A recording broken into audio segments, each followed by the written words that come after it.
you have just asked $1 million question. So if I generalize what you're asking, Mm. you were talking in general about truth telling. Yeah. And we humans are not really truth seeking animals. We are social animals. Yeah, we are. And, take you back in time 10,000 years and you're in a small village. Mhm. If you go along to get along, you can survive. You can procreate. If you're the village truth teller, you might get clubbed to death in the middle of the night. Truths are often, they don't want to be heard because important truths can be uncomfortable. They can be awkward. They can be exhausting. Impolite, all Yes, that kind of stuff. challenging. Yeah. They can make people defensive, even if that's not the intent.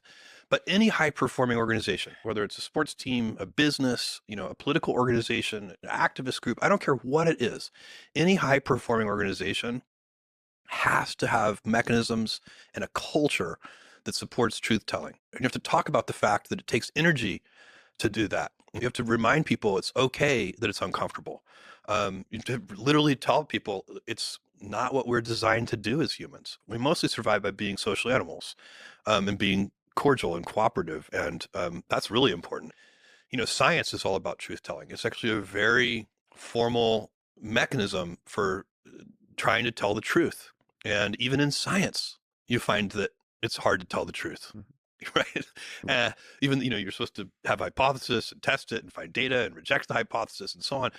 It's not easy. Mhm. And so you want to set up your culture so that the most junior person can overrule the most senior person if they have data.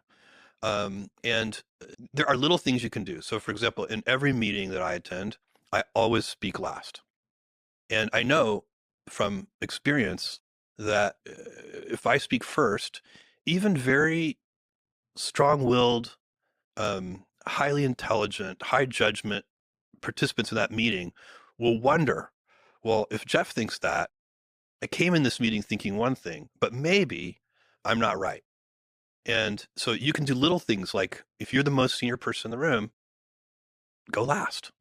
Let everybody else go first. In fact, ideally, let's try to have the most junior person go first and the second, then try to go in order of seniority, um, so that you can hear everyone's opinion in a kind of unfiltered way.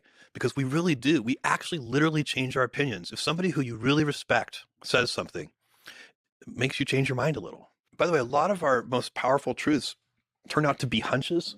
They turn out to be based on anecdotes. Yeah. They're intuition based. And sometimes you don't even have strong data. But you may know the person well enough to trust their judgment. You may feel yourself leaning in. It may resonate with a set of anecdotes you have.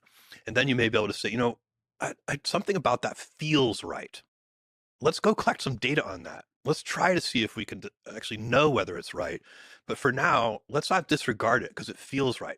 You can also fight inherent bias. There's an optimism bias. Like if there are two interpretations of a new set of data and one of them is happy and one of them is unhappy, it's a little dangerous to jump to the conclusion that the happy interpretation is right. You may want to sort of compensate for that human bias of looking for, trying to find the silver lining and say, look, that might be good, but I'm going to go with it's bad for now until we're sure.